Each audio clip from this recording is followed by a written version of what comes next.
I just downloaded TikTok for the first time like this past week because my daughter's turning 14. I'm like, let me see what she's doing on this. So I had to go and download a screen account, and Bruh, she was my first. I'm following you now. So be careful. Right. Be careful It's because you will addictive. lose an hour and not even You realize where will. it went. It is very easily addictive. It's a rabbit hole. It's a crazy rabbit hole. So anyway, TikTok, they have Speaking of TikTok, increased. They have increased their allotted time for videos. I think they've gone up from 3 minutes. They've more than tripled it, going up to 10 minutes. So the question is, are they trying to edge out YouTube? What do you think? What say you? I mean, I think they're definitely. I think they're taking that watch time model that YouTube uses to monetize a lot of its content to try to get more. I mean, if you have a longer video and more people and somebody watches it for a longer amount of time, there's more opportunities to drop ads in the video along that 10-minute track. But so it's just about the money, but um they're not monetizing their videos and their ad content the same way YouTube is. So I don't know if that they're going to be very successful for that. I know I don't watch very many 3-minute TikTok videos right now. It has to be a super, super engaging 3-minute video to make me stay for the whole 3 minutes. I usually get through about 60 seconds. That's about my limit. So the likelihood that I'm going to sit and watch a 10-minute video is very, very small. yeah. So the ad thing was one that I was like, well, I don't know if they can compete directly. But on the flip side, a lot of the content that I've seen or that I particularly watch on YouTube is podcasts, right? Or, people doing the video version of their podcasts. A lot of podcasters probably flock to YouTube because of the long form content. I was thinking maybe TikTok is like, all right, well, we're not going to go after podcasters, but think of all the people where you do like interviews, 1 or 2 person interviews. You go on TikTok, Instagram kind of does. You go live on Instagram, you can tag somebody, and then you can do kind of like the back and forth. I'm pretty sure those last longer than a minute and 90 seconds. So maybe this 10-minute thing is TikTok saying, okay, well, we're not going to go after podcasters, but we do want people to have a more engaged conversation. Maybe they want to interview somebody, and maybe 10 minutes is enough. You know what I thought? I As I was thinking this through, I was like, it might not even be YouTube they're going after, because I don't feel like longer form content really lends itself to vertical video, except in the case of Quibi. Quibi was the ish. I actually really enjoyed Quibi while it was here. For anybody that doesn't know, Quibi was a streaming platform a la like Netflix, but it was all original content, but it was designed to be consumed vertically. So they shot these little mini episodes that were no more than 8 minutes long, 6 to 8 minutes long.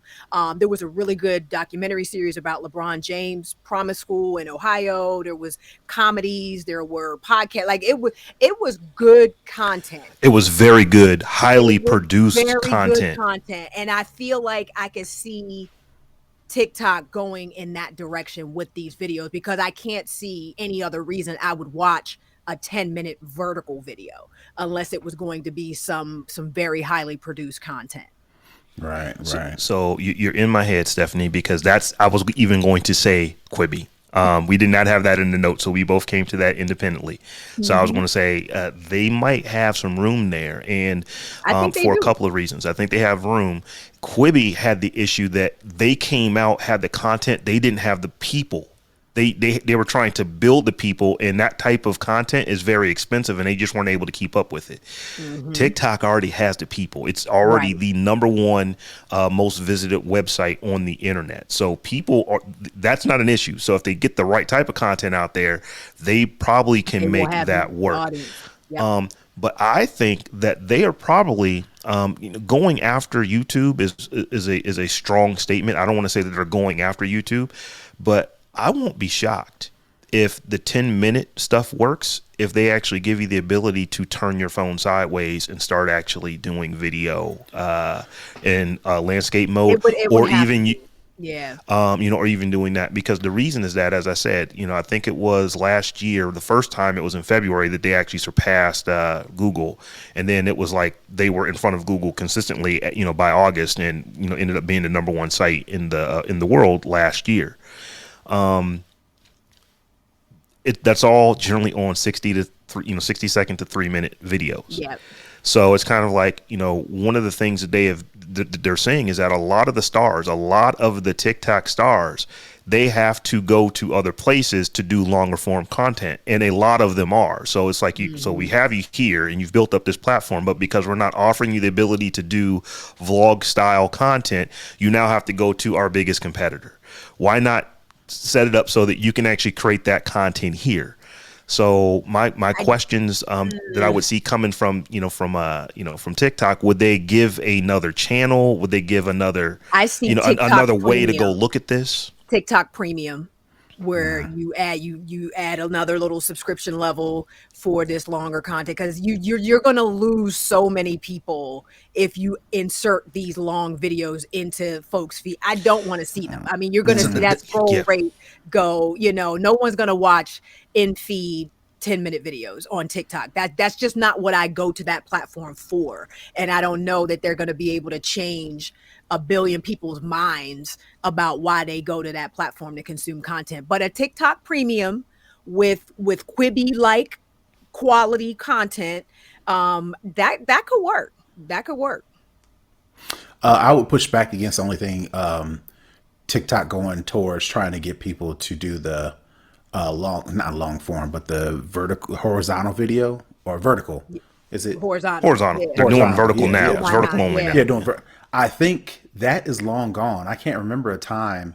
I just gave up on telling people, turn your phone sideways so you can get 16:9. I know that's how TVs are, but most people are not watching video on their TVs anymore. Most people are sticking to the phone and they're taking pictures, horizontal. So I could see, I would push back on the idea that TikTok is going to figure out to get people to do not only longer form content, but do like the 16:9 version. Because I think that's long gone. I think everybody's watching pictures, not on mobile. Videos. It's gone for mobile, and that was Quibi's model, because they launched right before the pandemic.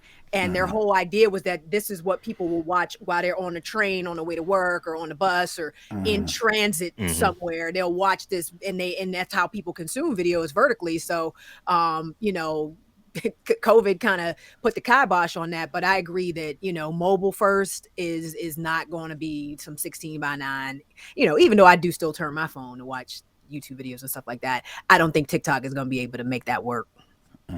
Yeah, it's really interesting. So they're testing, because I know they had in beta, they were doing 5 minutes. They actually released 10 minutes.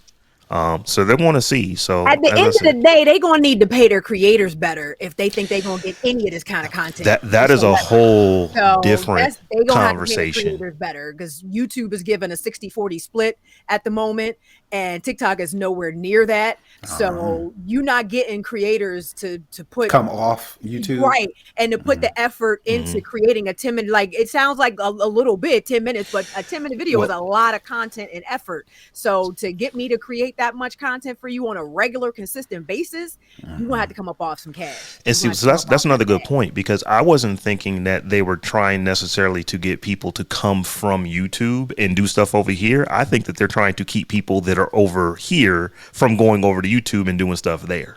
Just trying to keep you inside of their garden, as compared to, well, if I want to do a vlog, I have to go to YouTube, or I have to go to Vimeo, or I've got to go to Facebook, or some of these other platforms. I'd argue most people on TikTok have YouTube channel. Like, if you're like a legit creator, you already have a YouTube channel anyway. So they weren't ever, YouTube was never in danger of losing, creators because of TikTok. I think TikTok became this platform that YouTube creators could go to. I think they were, though, because if you remember, I think it was back in September, October of 2020. That's when YouTube launched their Shorts, and Shorts compared to TikTok was pretty horrible initially. Yep. but it keeps getting better and better and better. And what I'm starting to see is a lot of YouTube creators, like, it's just easier just to do it here than to do it on TikTok, or the stuff that I'll make here, I'll also put on TikTok, but they're now purposely making these shorts for YouTube just because they're already there, and they're actually creating separate channels so that they'll have the longer form content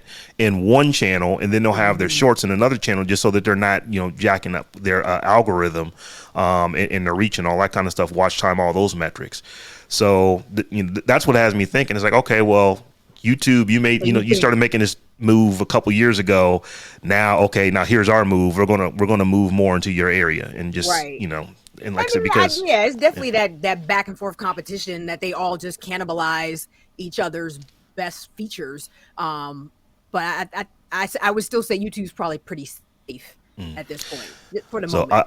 I will wrap this segment up with this. Terrance, just be very careful, because you'll get up, look at that TikTok, and you think you've been on there for 5 or 6 minutes, and then you look at your watch and it's like, It's I've been a on here for black 45 hole. minutes. You just don't realize how long It is a you have been total black watching. hole. And it is, Well, their algorithm is so good at matching up stuff that is Well, just, candy and butterflies for you. Well, so for the most part, I've actually used TikTok to not research, but find like different things that I'm into. And what I mean by that is, let's use example, February, Valentine's Day, date night, right? What I have found, what I'm starting to use more in TikTok than in Instagram, which has the same feature. I'll save things like I have a collection in TikTok called Date Night, and the only thing in this collection is people on TikTok saying fun date night things to do in Atlanta. So from that, I've found a couple different things to where it's like, oh, okay, I may try that out. Same thing with food, Atlanta night, Atlanta, vegan restaurants, or Atlanta lounges or whatever. So I'll say I find myself more doing research, like of a better term, on TikTok than on Instagram. I'm more just like scroll, scroll, scroll. Haha, that was funny. Like, I'll comment, just scroll, scroll, scroll. TikTok, I'm actually like, all right, date night in ATL, and then all these TikToks, and I'll save it to a That's collection. what you say now. Just give us some time. That's all we're saying. Give us some I'm time. I'm still set on, I can't do another social media. I can't be heavily It's a invested lot. in another social Yeah. media platform. And I'm trying to get back in Twitter a little bit more, but as of the past week, Twitter, this whole World War III, I'm just calling Yeah. it that. Yeah. Twitter's kind of turned back into, yeah, this is why I don't want to be on here.